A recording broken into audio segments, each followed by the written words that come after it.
and I just have to live, and I wanna give. I'm completely positive. I think this time around I am gonna do it like you never knew it. Oh, I'll make it through. The time has come for me to break out of the shell. I have to shout that I am coming out.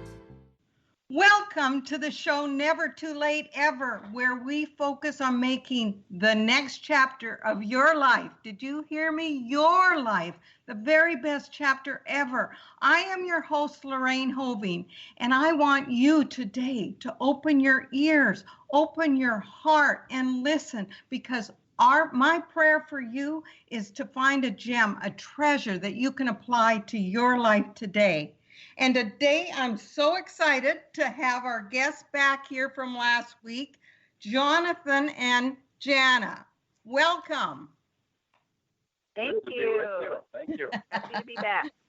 Yeah, and you did so well last week. I thought I'd invite you back. Well, thank you. So let me tell you a little bit about Jonathan and Jana. Are you still a clergy couple, or you were just clergy for 30 years? And yeah, we still are a clergy couple. Yeah. Okay, they're still a clergy couple. It sounds like a club. Good one to be in.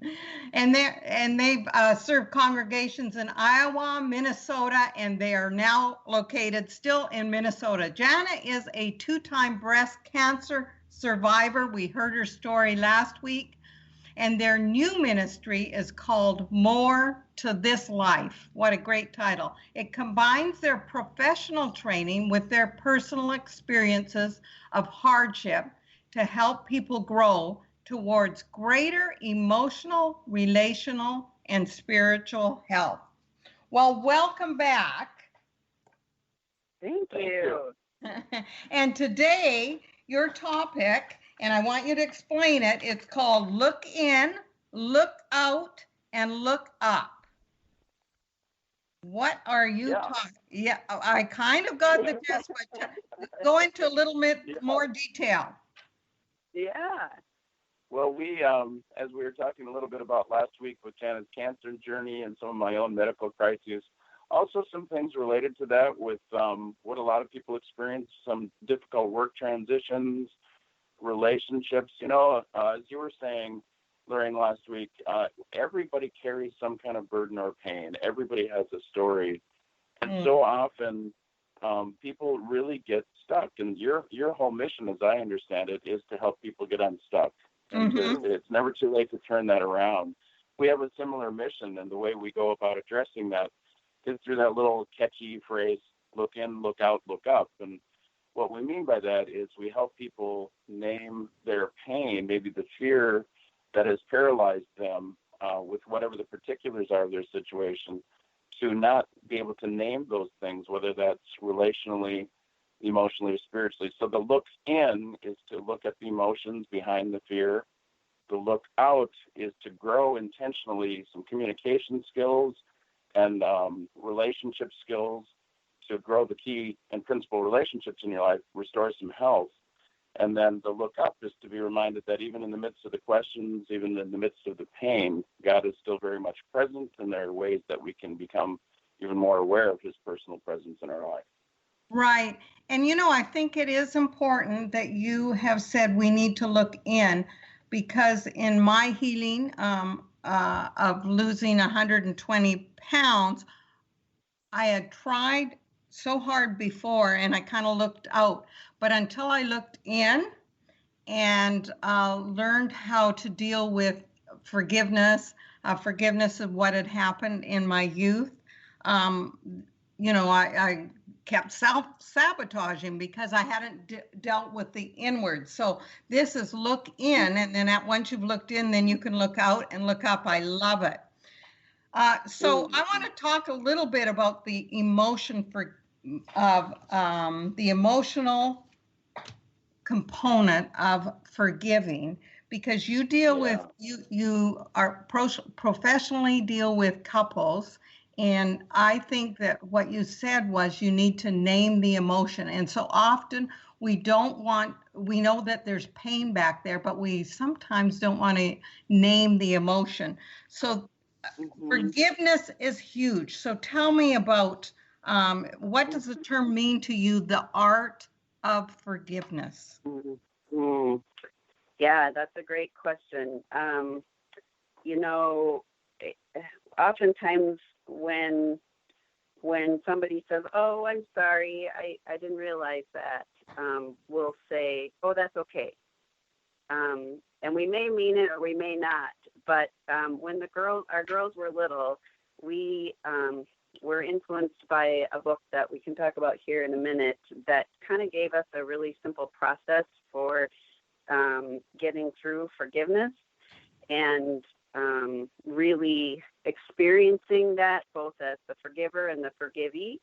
And so we taught our girls to always say, "I forgive you." And we wanted to model that for them. So we would say to them, "I'm sorry," if we lost our temper with them unnecessarily, for example. And you didn't ever lose your. Maybe once in a while. but then we would wait, or we would ask them to say, "I forgive you, Mom," or "I forgive you, Dad."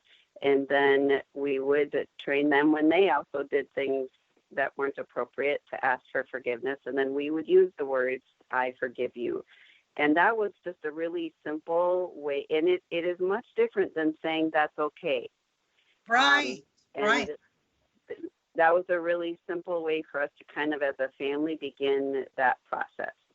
Right. Because when you just say that's okay, there's no acknowledgement. So we're talking about acknowledging and facing that we need to forgive or whatever, but we need to be aware. And so sometimes we just glibly say, "Oh, that's okay," but really it was not okay. Exactly. So being okay and forgiving are two different things. Yeah. Right. What this book that Jana's referring to, we were given the book for our wedding, actually, by my cousin. It's called Crafting Your Marriage to Last, I think is the title, by Walter Wangren Jr.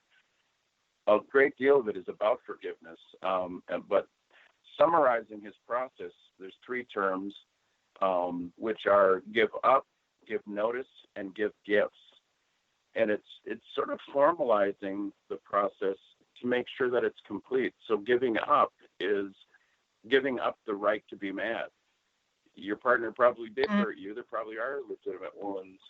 But in order to get to a healing place, there is a surrender or a dying to yourself, the right to be mad that has to happen in order for the process to be complete. And if we don't name that, then it's easier to hold on to the grudges. So we've compared it to having a child. You might be the husband and wife each have their own needs, their selfish needs, where they might not want to fully love or give to the other person. But usually most parents more freely give to that third party, their child, because it's so dependent on them. You want the child to live. And it gets it off of the my rights or your rights to we have to do whatever it takes for this child to live and live well. So if you think of your relationship as your child, you're more willing to do that. So giving up your right to be mad for the sake of the relationship is what can help you, enable you to have the strength to be a little humble and start the communication process. So that's giving up. Giving notice is also, each of these can be skipped, and it's not a complete process if they're not. Giving notice is being honest about how you were hurt.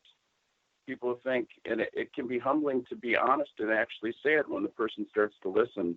But unless you say, hey, when this happened, this is how I was hurt, this is how it affected me, the other person can never learn from that and understand how they need to change and why they need to change that behavior or action. So it's actually a gift to both of you to have that kind of honesty, as long as you've already surrendered the right to be mad before you do it. So give up, give notice.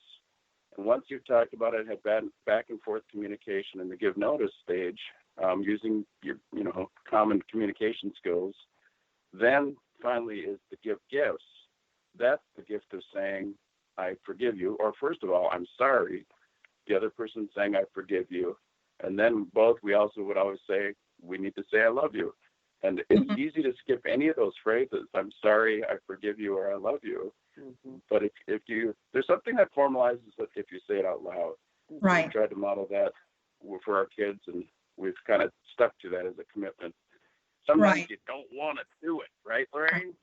Right. Well, sometimes, you know what? Because I had to send a text to my husband after he left and ask him to forgive me, because when I had a lot on my plate, then I can get a little short and want things in a certain way. And sometimes when we think we're right to give up that being right, we almost are rebellious. No, I have a right to be mad, and I'm going to be mad, and we hang on to it. But if you truly love somebody, you suddenly realize, wow, if I love him as much as I say I do, then I wouldn't want to be him and have, you know what I mean? You put yourself in that position. Right. And I'm thinking, wow, what is the loving thing to do? And and I love the give notice that you said, because so often we put things under the carpet. So I could have just let him go to work and not send the text a little later. He sent me little roses, by the way, on his little emoji roses, and that's kind of our little thing. But if we don't give notice to each other, either husband or wife or friend or whatever relationship, we just put it under the carpet, and those things get bigger and bigger, and soon we trip over them. And so the beauty of this is cleaning your slate almost every day, right? Every day you get that clean slate, or every hour if you have to. if you're having a naughty day. No. But you're giving each other a clean slate, and if you don't give notice, then all you've done is shove something under the carpet. Right. It'll trip you up later, and it'll be bigger and more consuming. Absolutely.